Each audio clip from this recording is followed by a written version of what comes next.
They say nobody's perfect. Well, maybe not. We'll tell you more this week on Motoring 2007.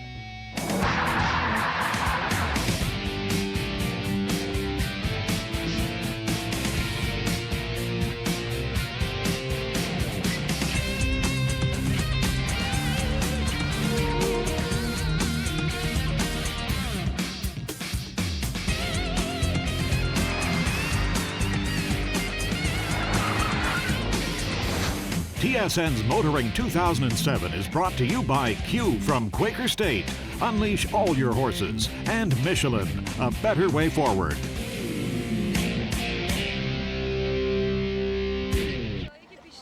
You know, I bet you Mozart was a car guy. I say that because he once said, without travel, one really is a poor creature. Well, he'd be having a ball this week because Lexus is using his city as the stage to launch the all-new LS models, the 460 and the 460L. Now, this is a huge event for Lexus. Over a 4-week period, they are bringing in journalists from around the world to check out the LS, a vehicle that Lexus believes will do what it accomplished 17 years ago when it set a brand new benchmark in the luxury segment.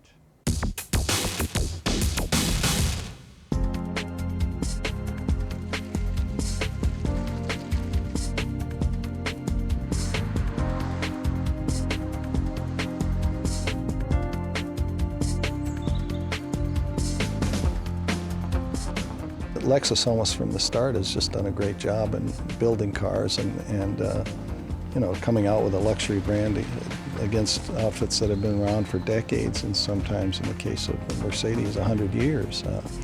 And I think they've done a commendable job.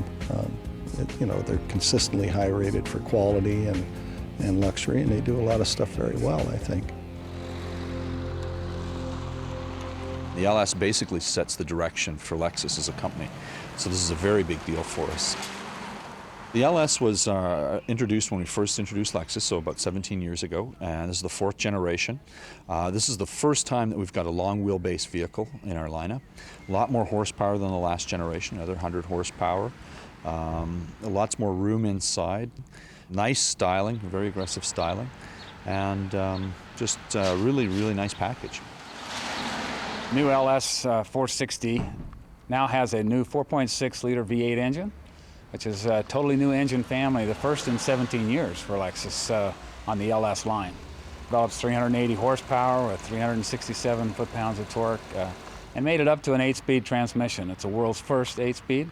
The real benefit that the 8-speeds gives us is a real nice first and second high gear ratios to give us a real good launch in the vehicle.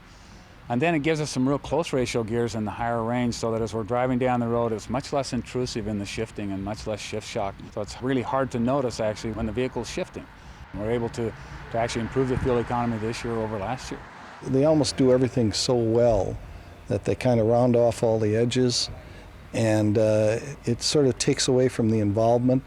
I mean, you drive a Lexus and you come away and say, gee, that was really a great sort of experience, but there's nothing that sort of stands out. There are lots of things that you like about a car. The thing you like about a Lexus is maybe the lack of involvement when you're cruising and taking a comfortable trip or something, but you wouldn't probably choose it to go out and just have a lot of fun with. We've got some very, very loyal Lexus customers. We have some of the best retention numbers in the industry. We obviously want to keep those people, but I think with this vehicle we can start to conquest some of the German competitors. The dynamics of this car are a lot stronger than the last generation, so I think that might appeal to the more traditional German buyer. The buyer buys the German vehicles. It's a fine car. I mean, Lexus are making great product. Reliability has always been to the roof. But you expect that from a car like this. When you pay around 100 grand for a car, you expect nothing less than perfection. So I think the secret for Lexus will be to give first a great car, then a great service. Because some of the Germans are lacking on that specific point. And if they want to get more people, they'll have to give more than the car. Because the car is, at my own opinion, at par with what you find with the German, with Audi, with BMW and Mercedes. Frankly, I think the Lexus world make you appreciate the details. So it can be indeed the leather and the wood of the steering wheel. It's fun, it's lovely to touch. All the dials on the dashboards, it's details all the way. The interesting thing about the LS Lexus is that it started out as a competitor to the E-Class Mercedes, as a lower priced alternative to the E-Class, and it has since morphed into a competitor for the S-Class, which is way up the scale. And they'll probably underprice the S-Class, so it should do very well. Absolutely. I mean, I think when we introduced the LS 17 years ago, it really shook up the traditional luxury manufacturers. I think this is the same sort of quantum leap, and I think there's some people that are maybe lose some sleep over this vehicle, frankly. Now with the new adaptive parking guidance system on the vehicle, it not only includes the intuitive park assist, but now gives us the ability to use this to help us parallel park or reverse slot park. Could this be a sign of things to come? More later on Kenzie's Corner.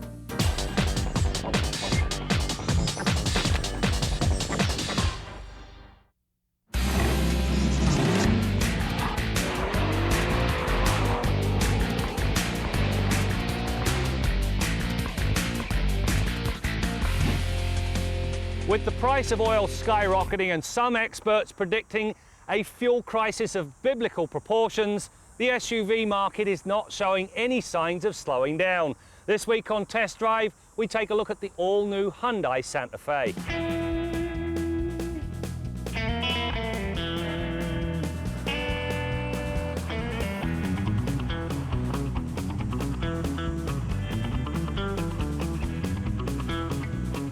One of the first things you notice about the newest Santa Fe is that the cartoonish looks of the previous model have been shelved.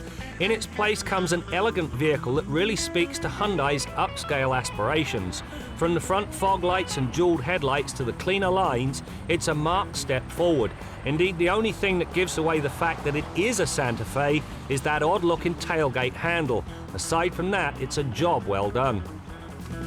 You know, another big step forward is found right up front. You'll find decent top quality materials, a nice two-tone finish, decent set of gauges, steering wheel mounted cruise control and audio controls, a logical center stack that houses a decent sounding radio. In fact, there's only two minor quibbles. First of all, this fake wood here and on the dash, it's bad enough to give fake wood a bad name. The other thing, this car could do with a little more lateral support in the front seats, primarily because of its capability. Other than that, top notch. Power now comes from one of two engines. The base 2.7-litre V6 is good, delivering 185 horsepower and decent fuel economy. The upscale 3.3-litre V6 is even better. Not only does the power jump to a very rewarding 242 horsepower and 226 pound-feet of torque, which makes it feel very quick off the line, it returns darn near the same fuel economy as the smaller engine. During the test, I recorded an average economy of 10.9 litres per 100 kilometres. Part of the reason for the Santa Fe's miserly thirst is down to its 5-speed automatic box. The extra gear means the ratios can be tightened up, and so there's less of a step between gears, which keeps the engine at a roaring boil for more of its working life. The up-level powertrain is good enough one wonders why Hyundai would bother with the base engine and its 5-speed manual or 4-speed automatic transmission. The rear seat environment of this Santa Fe has been as well thought through as the rest of the vehicle. To begin with, plenty of toe room, plenty of knee room, plenty of headroom.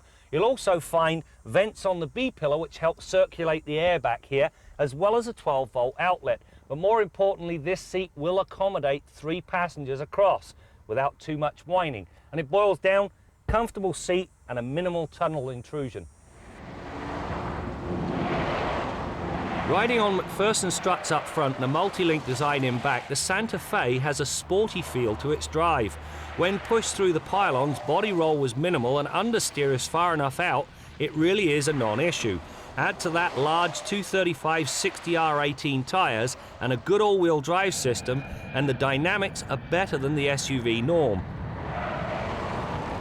When it comes to off-road ability, however, well, it's limited because of the lack of a low-range gear set and the fact the tyres are of the all-season variety.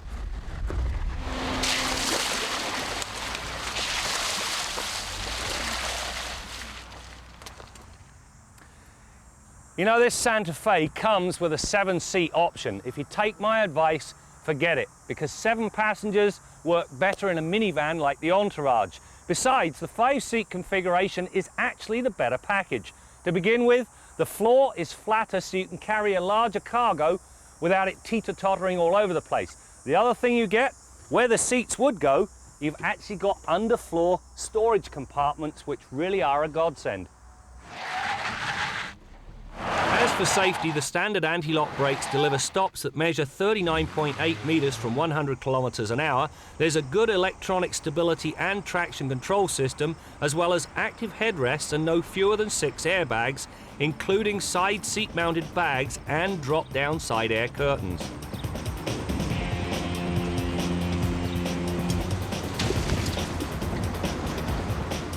You know, this new Santa Fe is a marked improvement over its predecessor. Gone are the cartoonish looks, mediocre power and iffy materials.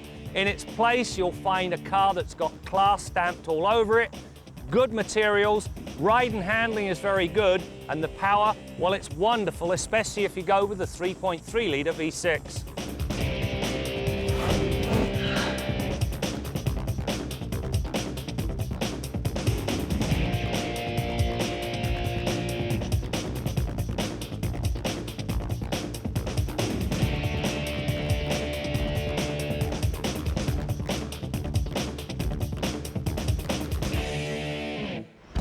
Having awarded the 2006 Grand Vitara Motoring's best new SUV under $40,000, we knew it was going to be a decent drive when it entered the long-term test fleet. It will carry 5 adults in relative comfort and carries a boatload of cargo. It's even returning a test average of 11.1 litres per 100 kilometres. It also handles very nicely for something that is designed for off-road use as much as it is on-road. After a few degrees of body roll, the suspension takes a set, at which point the Grand rides out a fast corner with little drama. Part of the reason is the full-time 4-wheel drive system. Not having to switch back and forth between 2- and 4-wheel drive manually means the system is always online and ready to do its thing when needed.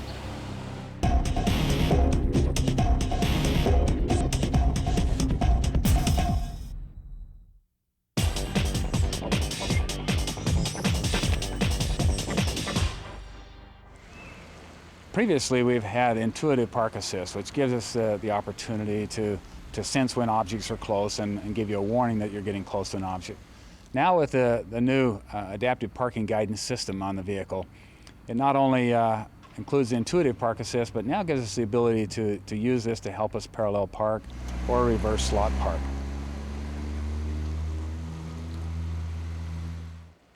So we'd like to park in this spot right here. Parallel parking. We just pull ahead of the car a little bit where we want to park in the spot. Okay, we simply put it in reverse, select our parking spot. That's pretty close. So we'll just tell it that that's okay. And then we take the hands off the wheel, let the vehicle do the work. We simply just run the brake. The car will back itself in.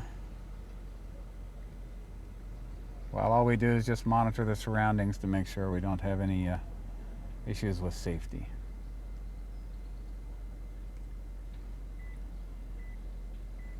The intuitive park assist will tell us, and the rear view monitor, the guidance is finished, that we're getting close to being parked, and we're finished.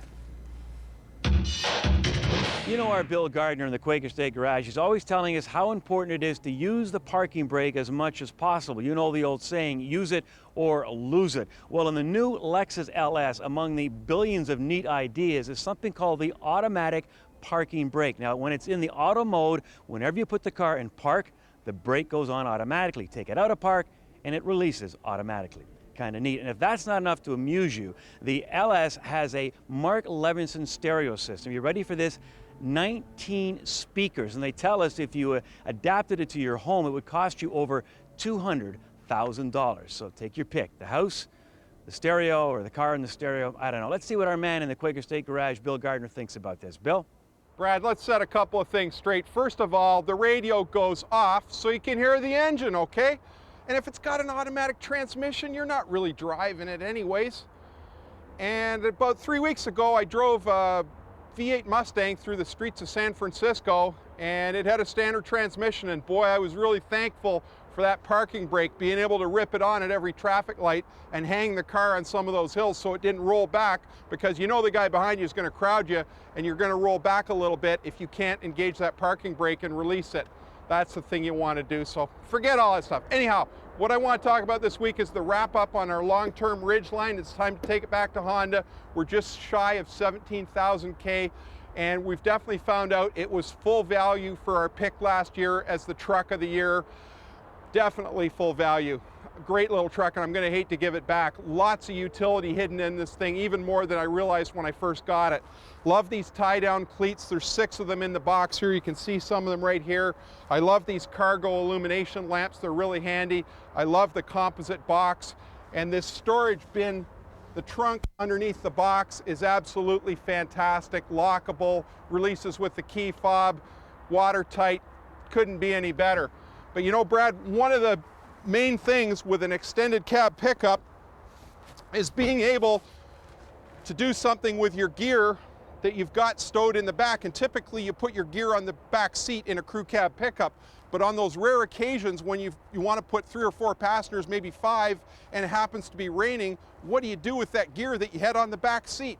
Well, with the Honda Ridgeline, the way they've engineered this seat, the seat will go down and lock even on top of some pretty good sized boxes. And you can see I've got lots of cargo under there right now, and the seat goes down and locks perfectly and clears all that gear.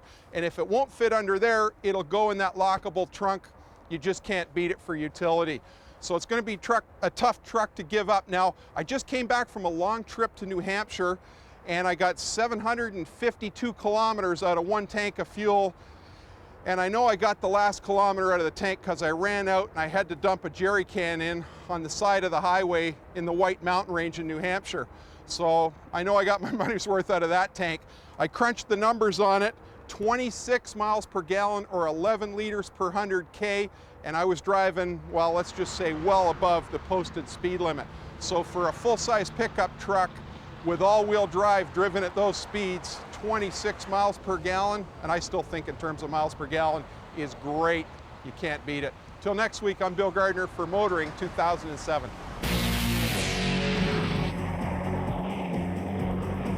Mini was really, if you want to say, it was born in 1959. That's when the car first made its appearance in the UK. It didn't appear later in Canada until at least the late 60s, early 70s for a short period of time. Since then, BMW has reborn the Mini, and we launched the car in Canada in 2002. And what we try to do is keep Mini authentic. So the first thing you'll notice when you look at the new car is that visually it doesn't look dramatically different from the previous car. In actual fact, one of the strongest things that our owners told us in surveys that we held was that the thing they liked most about the car was the exterior styling. The biggest change is occurring with a whole new interior where we've added new premium materials, a whole new look, obviously looking very much like Mini did before with the speedometer in the middle of the dashboard. And then the other big change, of course, comes under the hood where we've added a whole new line of engines to both the Cooper and the Cooper S. Thumbs up for the engine and the suspension. The engine doesn't have any more peak horsepower, but it's got a much wider power band. You can lug it down to 2,500, 3,000 RPM in 4th gear, and it still pulls away nicely. Suspension it just feels more solid and planted on the road. It handles very well. It drives like a much larger car at high speeds. It feels stable, and yet it still remains keeps the go-kart handling of a small car. It's quite nice. I think they were very pleased to have got it right with the first new Mini, and they're rather frightened of getting it wrong with developing it too far styling-wise. So the changes are really at the point of accommodating a larger engine in terms of its external dimensions, that is. The original new Mini was like a pair of jeans with a slingshot in the back pocket. The new one is more like chinos and an iPod. It's matured.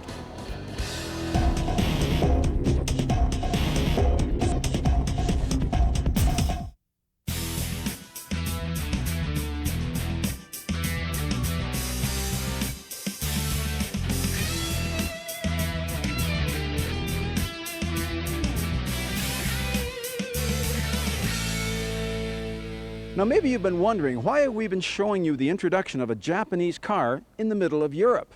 Well, there's a pretty good reason for that. Up until now, Lexus has been essentially a North American brand.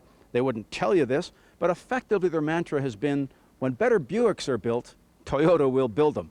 Lexus have been quiet, they've been soft, they've been smooth, a lot of features, tremendous reliability. But when you think about blasting down an Autobahn or carving up a twisty two-lane road, well, Lexus isn't the first name that's going to come to mind. But now, Lexus is becoming a global player. They're selling cars in Europe, and with this car, the LS 460, their flagship, they figured this has to compete with the very best that Germany has to offer. Now, Austria isn't quite Germany. Germany is just over there, about 10 kilometers. And we've been blasting up and down the Autobahn in these cars, and frankly, they do a very credible job. But really what Lexus would like to have happen is they'd like to have some lunatic like me come screaming up behind some guy in a Mercedes or a BMW or an Audi, maybe 230 kilometers an hour, and I'll put my left turn signal on to be sort of a polite way of saying, yeah, would you like to move over so us big dogs can run a little bit faster? And then when I go blowing by the guy, the poor driver of this German sedan sees the word Lexus in his face. And the other thing Lexus hopes is that after that driver gets over his shame and embarrassment to get blown off by a Japanese car, maybe he'll just think about going out and buying one. I'm Jim Kenzie. Remember when we were young, and maybe even today, some of us fight to see who can sit in the front seat of the car. Well, with the new Lexus LS, you'll be fighting to see who can sit in the back. You ready for this? You sit in the back with not one, but two remotes. One for the DVD, the other one for a first-class massage. Believe me, the girls and the guys will be lining up to get in that back seat. A few final comments on the new Lexus. You've heard some say it may lack the spirit of a Mercedes or a BMW. Well, all I can say is that the slogan for Lexus is in pursuit of perfection. And believe it or not, I think they've reached their goal. Graham will have a closer look on a future test drive. That's it for now. We'll see you next time out as we continue to bring you more stories about cars and the people who drive them. We're going to do what I've always wanted to do, which is test a truck properly. A truck is as much a tool as it is a vehicle. Consequently, if all you do is drive it around empty, you're missing half the story. TSN's Motoring 2007 has been brought to you by Q from Quaker State. Unleash all your horses. And Michelin, a better way forward.